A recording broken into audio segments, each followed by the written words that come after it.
What is up, Sexy Beast? Crazy Rabbit here, and today we're going to be comparing the original Black Ops 1 M16, well, I shouldn't say original, it's not like it's the first ever M16 in Call of Duty, but we're going to be comparing the Black Ops 1 M16 to the Black Ops 3 version, and really just seeing what all has changed throughout the years, so let's go ahead and get the shit started.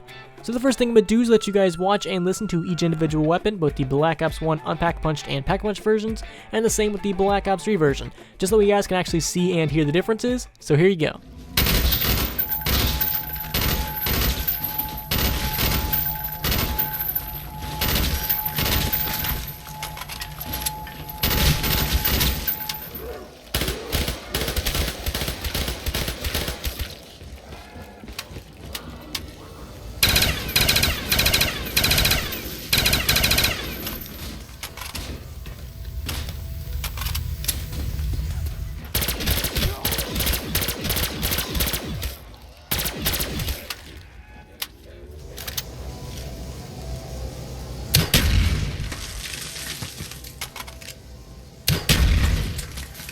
So when it comes to the overall sound for both these weapons, I really don't have a preference for either one. I kind of like them both. They both sound very, very similar and they have like that high-pitched ring to it.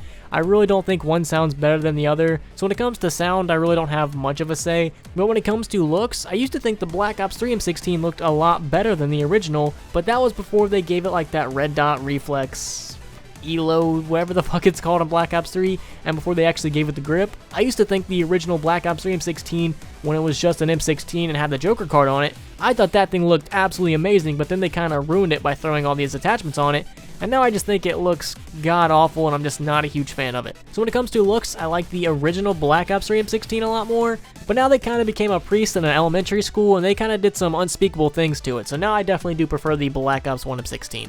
And there's a couple major differences from the unupgraded versions to the upgraded versions, and we will actually get to those when we talk about the upgraded versions. But the first test we are going to be looking at is going to be the fire rate. Now both these weapons are 3-round burst. I start firing at the exact same time. The Black Ops 3 M16 is going to be a teeny tiny bit faster. I would say when the Black Ops 3 M16 hits 0, the Black Ops 1 M16 still does have like 3 shots left, so it does get a little bit faster over time. But for a 3-round burst weapon, you're really not going to notice it. In all honesty, when I was getting the footage for these weapons, I thought they were even. I didn't even notice whatsoever that there was a difference until I put them side by side. And if we take a look at the accuracy, there's hardly going to be any difference whatsoever. They look like the exact same weapon. The only real difference is you have that stupid little red dot, and other than that, they're pretty even. The recoil is going to be the exact same. You're not really moving all over the place, and there's hardly like any recoil whatsoever. And if you're hip firing, that Black Ops 1 M16 spread is going to be pretty much right in line with the Black Ops 3 M16. I really didn't notice any difference when it comes to accuracy. Of course, I'm going to have to give the winner to the Black Ops 3 version just because it actually has a red dot and it's a little bit easier to see, and it's a little bit easier to hit your target since you do have a red dot. And I know that's not what it's called. That's just what I'm going to call it because old school Call of Duty fag right here. But definitely when it comes to accuracy, they are almost tied, but I kind of have to give the edge to the Black Ops 3 version just because it does have that grip and it does have that red dot. Alright, and lastly, before we upgrade these beauties, let's go and take a look at the reload speed. And if I start reloading at the exact same time, the Black Ops 1 M16 is actually pretty fast, and that really did surprise me because, in my opinion, Black Ops 3 weapons are known for their fast reload speeds and just being tanks of weapons. Like, they're really fucking good compared to a lot of other weapons we've had in zombies.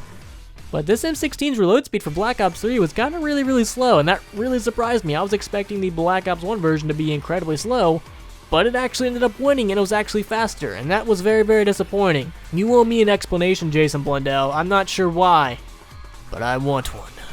Alright, so when you upgrade both of these weapons, the Black Ops 1 M16 upgrades to the Skull Crusher, and the Black Ops 3 version does not upgrade to the Skull Crusher. It actually upgrades to the Skull Piercer instead.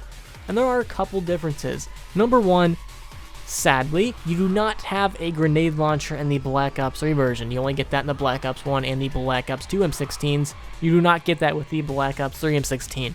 And secondly, when you upgrade the Black Ops 3 version, it still is automatic. It's just a 3-round burst automatic weapon, if that makes any sense whatsoever. So it's not going to be firing like 1-1-1-1-1-1-1, if that makes any fucking sense. It's going to be firing 1-1-1, 1-1-1. It's like I'm speaking fucking Morse code here. It's going to be a fully automatic 3-round burst weapon. That's what I'm trying to say, and that's what I'm trying to actually get at if words were actually part of my vocabulary.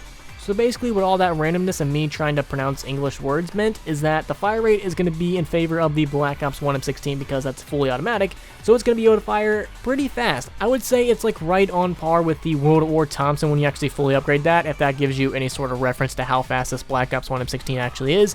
It does have a pretty fast fire rate once you actually get this thing fully upgraded, and it actually carries a pretty decent amount of ammo. It's going to carry 30 in its magazine and 270 in stock, and it's actually going to carry 9 grenade launchers, and when you actually have this thing unupgraded, it only carried 30 in the magazine and 120 in stock, so you actually did get a pretty decent ammo boost when you actually upgraded this Black Ops 1 M16. While compared to the Black Ops 3 M16, which only carried 30 in its magazine and 240 in stock, and when you actually upgraded that thing to the Skull Piercer, it carries 30 in its magazine and 300 in stock.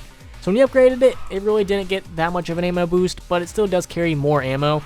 But sadly, the Black Ops 3 M16 is not a wall weapon. It is only available in the box, while the Black Ops 1 M16 is a wall weapon, and you have some grenade launchers, which I will say they do suck. They're not powerful whatsoever, and unless you have PhD Flopper, I would absolutely never use those, but you still do have them. So when it comes to ammo, I would say they're basically almost tied, because the Black Ops 1 M16 being a wall weapon kind of does make up for the lack of ammo that it does carry, because it still is down 30 bullets compared to the Black Ops 3 M16, so overall I would say that they're tied. If I had to give an edge to one of these versions, I would definitely say the Bo1 M16 just because it is a wall weapon. Alright, so now let's real quick go ahead and do all this test over again, and then we'll look at both these weapons on round 50. When it comes to fire rate, of course, the Black Ops 1 M16 is going to be victorious because it is fully automatic and not just a 3-round burst fully automatic. And when it comes to accuracy, again, it's going to be almost the same exact thing. There's virtually like no recoil. The hipfire spread is going to be very, very close to each other, but I do have to give the edge to the Black Ops 3 M16 just because it does have that red dot ELO, whatever the fuck you want to call it, sight, and it does have a grip. And when it comes to the reload speed, again, this is going to be in the Black Ops 1 M16's favor. It is ridiculously quick. I was not expecting how quick this thing actually was going to be compared to the Black Ops 3 M16. Again, I always expected the Black Ops 3 M16 to be like, well, bah! You know, like some Bruce Lee shit or something like that, to where you actually have to slow down the footage to see it. But I was sadly disappointed, and the Black Ops 1 M16 is still going to be faster even when you actually upgrade these weapons. Alright, so now we have all the tests set and done. Let's go ahead and take a look at both these weapons on round 50. Let's start with the Black Ops 1 M16 first. So the Black Ops 1 M16 does not have Double Tap 2.0. You can actually get it in Black Ops 2, but we are not looking at the Black Ops 2 version, we are looking at the Black Ops 1 version. Maybe in time we'll compare like the Black Ops 2 version to the Black Ops 3 version or something like that. It's just I don't like doing the 3 guns per video. It kind of just gets messy and too chaotic, and I'm just not a huge fan of it. But the Black Ops 1 M16 on round 50 is going to be like every other Black Ops 1 weapon, and I've said this a million times. I probably sound like a broken record, but Black Ops 1 weapons are shit. I love Black Ops 1. It's my favorite Call of Duty Zombies game. But I will admit, the weapons are shit. They are fun to use, they sound amazing, they look amazing, but they are shit. They are going to really start pooping out in the 20s, and on round 50, you're not going to really do anything with this M16. Now granted, it's probably because they don't have Double Tap 2.0, which does help in some cases, but even then, a lot of World at War weapons were doing things on round 50, while a lot of Black Ops 1 weapons do not. And the M16 is definitely one of them. You're really going to have to look like deep inside your soul and get into the heart of the cards if you want to find a Black Ops 1 weapon that's any good on high rounds. Because there are very, very few that can actually get some kills on round 50. Now, you might actually get 1 or 2, you might get a couple, but you're really not going to be doing anything special. And if you switch to the grenade launcher, same thing, you're really not going to do anything. You might create a crawler and get 1 kill if you're lucky, but you better pray that you're playing on a map that has PhD Flopper, because you might seriously injure yourself if you're trying to do this on Kino. Trust me, I've used that grenade launcher and I've killed myself many, many times in my zombies history, and it's not fun. Your friends will laugh at you. So the Black Ops 1 M16 on high rounds isn't really worth it. On low rounds, it's a pretty good weapon. It carries a decent amount of ammo. It's really, really strong. You got some grenade launchers, so if you're playing on Ascension or something, you can always get PhD Flopper. It's a very good weapon for early rounds, but once you get up there, just stick with your wonder weapon and traps, and you're going to be good. Alright, now let's go ahead and take a look at the Black Ops 3 M16 on round 50. Now this footage was actually taken before they ruined it. This footage does not have that stupid red dot sight or the grip. This is how the M16 used to look, and the reason I'm showing you guys this footage is because I want you guys to see how sexy this thing used to be before Treyarch just like absolutely raped it, because it looks so god-awful now. But that's just my personal opinion of a bald Mr. Clean looking motherfucker.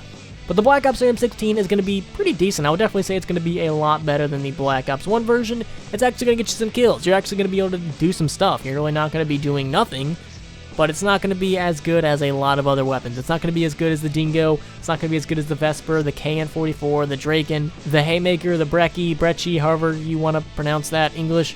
It's not going to be as good as a lot of other weapons in Black Ops 3, and it's the same deal with the AK-74U. They're just not going to be on par with a lot of other Black Ops 3 weapons, so I would see no real reason to ever use these weapons. I wish they would have made them a lot more powerful and like on par with a lot of other Black Ops 3 weapons, because as of now, I don't see any reason to get the AK-74U or the M16 or the MP40, because there's a lot of other weapons that are actually going to do a lot more work on high rounds. And I'm not trying to say like these weapons are bad, I'm just trying to say that like compared to the Draken, it's not as good.